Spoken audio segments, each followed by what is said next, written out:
through the years, words he had almost lost the chance to say at all. "Lacey, from the day I first saw you, back in the 5th grade, there's been no one like you in my life. You've been my friend, my confidant, my lover, and my wife. I am a better man for knowing you and loving you. I beg your forgiveness for the times I've forgotten that, for the times when I've lost sight of all that truly matters."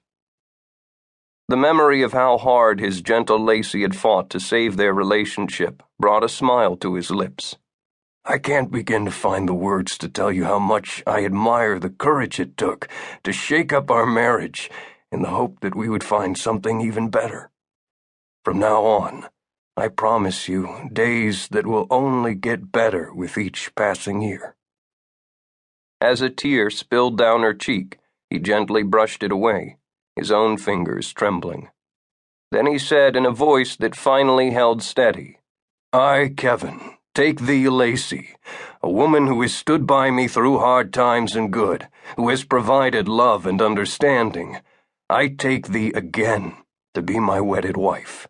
For the blessing of your undying love, I thank God. For the joy of our family, I thank you.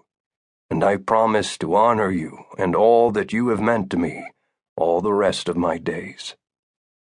As the solemn vows echoed in the old Boston church, his thoughts drifted back over those dark and lonely days when his own stupidity had almost cost him the most important thing in his life. Chapter 1. "Dad, you're killing yourself!" Kevin Halloran tore his gaze away from the bleak Halloran Industries financial report he'd been working on for the past 12 hours and met his son's troubled eyes. "Jason, I'm not having this discussion. Go home. It's after 8. Dane'll be wondering where you are."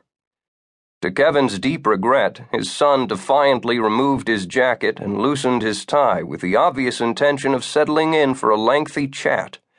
Kevin had a hunch they were headed over the same familiar turf. The sorry state of his marriage had been the primary topic of conversation for 2 weeks now. His son and his father couldn't seem to stop their meddling, no matter how rudely he tried to cut them off. Kevin reached for a cigarette, then caught Jason's disapproving frown as his son eyed the mound of butts already overflowing the ashtray. Kevin drew his hand back and settled for another sip of cold, bitter coffee. The acid pitched in his stomach.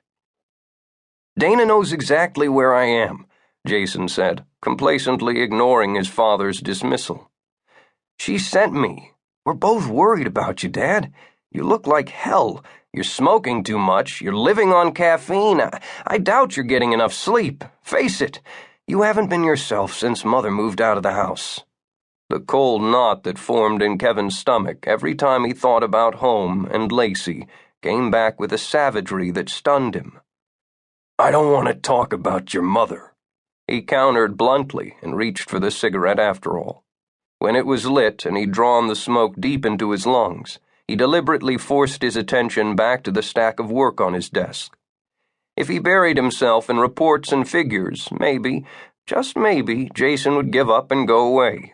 More importantly, maybe he could forget the emptiness Lacey's leaving had created inside him, the echoing silence that greeted him each night when he returned home. In theory, it should have worked, but Kevin had discovered that theories and paperwork didn't mean a damn thing in the middle of another god-awful, lonely, silent night. That didn't mean he was willing to talk, not to Jason. Lacey had been the only person in his life to whom he could open up. She had had the most amazing knack for listening without making judgments. Jason obviously thought that his cool, analytical approach would help, but in Kevin's experience, talking about emotions never accomplished a thing. To his way of thinking, airing problems only exposed a man's weaknesses right at a time when he needed every shred of pride he had left.